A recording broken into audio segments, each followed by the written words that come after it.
Good morning. Today I'm making karvapale, that is curry leaves podi.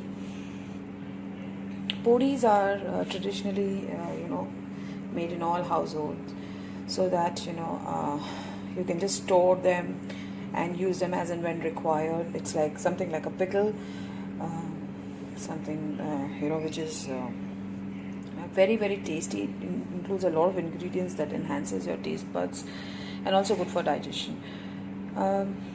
Today I'm making it with curry leaves, so it's also very not just healthy but also very very tasty. The curry leaves freshness adds to the podi.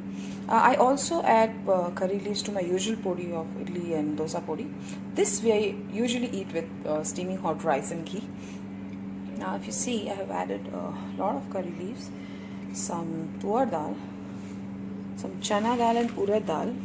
See, I've added 2 tablespoons of each, and 1 tablespoon of tuar dal, 1 tablespoon of peanuts, 1 tablespoon of sesame, some dried red chilies, some Kashmiri dried red chilies just to add to the color. At the end I'm going to add some salt and some hing, asafoetida.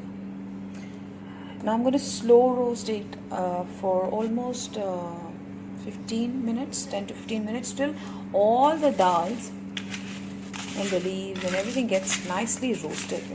It should not turn brown. It should remain green, but it should not be nicely roasted and lose all its moisture. Because so what you do is you first wash the curry leaves, take out the leaves and dry it overnight on a towel so that it dries out beautifully, and then roast it beautifully so that any leftover moisture also dries up.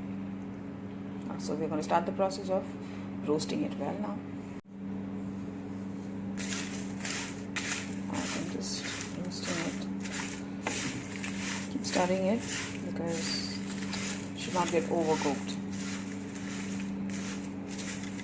Most of our traditional recipes include these ingredients, which are not only rich in vitamins and nutrients, but also helps you to preserve food in a manner which is so very required at this juncture of our life. Where things are scarcely available and we are able to only get few items, and also we are doing so much of housework that we don't have the time always to cook a very detailed meal. This is definitely an accomplishment. This is definitely an add-on to your meal. Sometimes when you're tired, you just mix this and rice and with a lot of ghee, and trust me, it's one of the best things that you would have eaten. Try it. Okay, while you're roasting, make sure your burner is not at high. You have to roast it in medium or low so that it turns crisp. Okay, I'm also going to add a little bit of khatai powder or amchur powder. If you have dry tamarind powder, you can add that as well. Very little. I think 2 to 3 teaspoons is enough for this quantity. It just adds to the flavor. It just makes it nice and tangy. Alright, the goodness of curry leaves. You all know that curry leaves is very healthy, good for our hair, good for our heart, good for our liver, good for digestion, and the fragrance and the flavor and the taste is like amazing.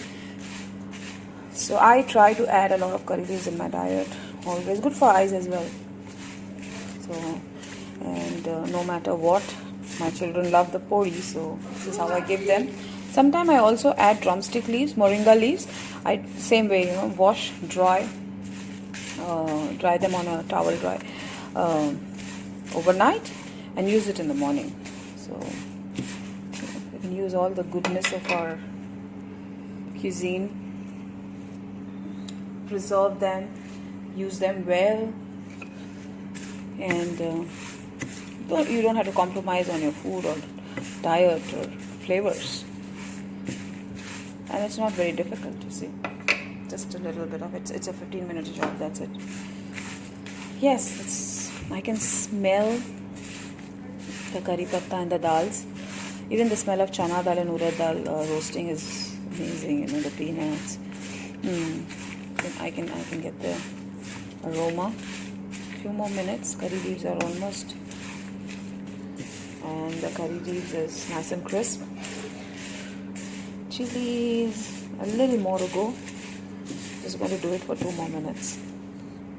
Okay, I have transferred it to the other side of the burner. Added salt.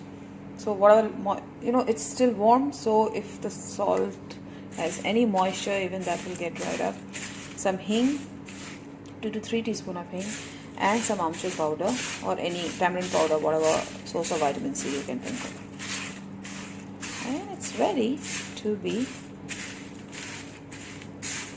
powdered. Okay, it's time to grind it into a powder, and if you see, it's getting done. A little more to go. Okay, my podi is ready. See the color? It's beautiful. If I add a little bit of less dal, then it will be more green. But my children like it like this, so I try and modify my recipes as per my children's taste. And there's a lot of curry leaves, so the goodness is there. You can do a taste test here to check if there's enough salt. And if you do not add salt to your rice, maybe you'll need a little more salt here. Okay, my jar is ready. Make sure your jar is nice and clean and dry. And then you can add your puri into this. There you go. My puri is ready. It's stored. Yummy with ghee and rice. Trust me.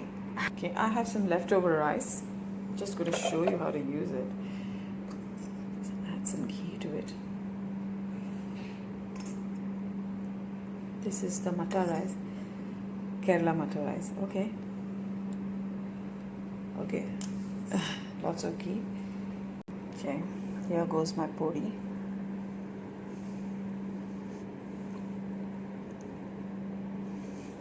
It's so full of flavors that you really don't miss anything. And just to begin, in Andhra Pradesh, usually in the Andhra thali, they have this podi and rice with ghee in the beginning. So it kind of accentuates all your taste buds, when you have something like this in the beginning and then continue having your meal. So you're like, taste buds are active. You see. My kids love this and they're going to finish it like in a jiffy. They like it so much. So sometimes I package for them for lunch also, because it's like, you can eat it cold as well. So if you cannot heat it up, it's fine. There, done. Right. There you go. Podi rice.